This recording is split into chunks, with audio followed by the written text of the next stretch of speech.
আজকে আমি আপনাদেরকে দেখাবো কিভাবে রিনিমি অ্যাপস দিয়ে যে কোনো ছবি আনলিমিটেড ইনহ্যান্স করতে পারবেন। আনলিমিটেড ছবি ইনহ্যান্স করার জন্য কিন্তু রিনিমি একটা বেস্ট অ্যাপ।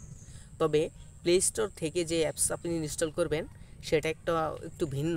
সেটাতে অ্যাড দেখা দৈনিক 5টার উপরে আপনি ইনহ্যান্স করতে পারবেন না। কিন্তু প্রিমিয়াম ভার্সনটা যদি ইউজ করেন তাহলে সেটাতে কোনো প্রকার অ্যাড দেখাবে না, কোনো প্রকার ঝামেলা ছাড়াই আপনারা আনলিমিটেড ছবি ইনহ্যান্স করতে পারবেন। আমি আপনাদেরকে দেখিয়ে দিচ্ছি কীভাবে করবেন।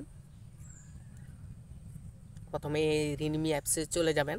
রিনমি প্রিমিয়াম অ্যাপস বিষয় নিয়ে আমি আরেকটা ভিডিও তৈরি করব আপনাদের জন্য। আমি রিনমি অ্যাপসে চলে গেলাম। অ্যাপসে চলে যাওয়ার পরে যে ওপেন হচ্ছে কিছুটা সময় নেবে, কারণ এটা যেহেতু এআই এর মাধ্যমে কাজ করে মূলত রিনমি অ্যাপটা। প্লে স্টোরে যেটা আছে সেটাতে প্রচুর পরিমাণে অ্যাড দেখায়। এই যে কিছুক্ষণ আগে আমি এই ছবিটা ইনহ্যান্স করেছিলাম। এখন আমি ব্যাগে চলে যাই।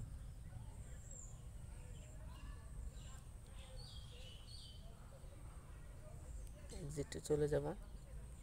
এখন আমি নতুন করে করব। নতুন করে করার জন্য আমি যদি এই ছবিটা কি করি, তাহলে এই ছবিটাতে ক্লিক করব। তারপর এখানে ইনহ্যান্স লেখা আছে, আমি ইনহ্যান্সে ক্লিক করব। ইনহ্যান্স ক্লিক করার পর দেখেন লেখা আসছে আপলোডিং ইমেজ, একটু সময় নেবে।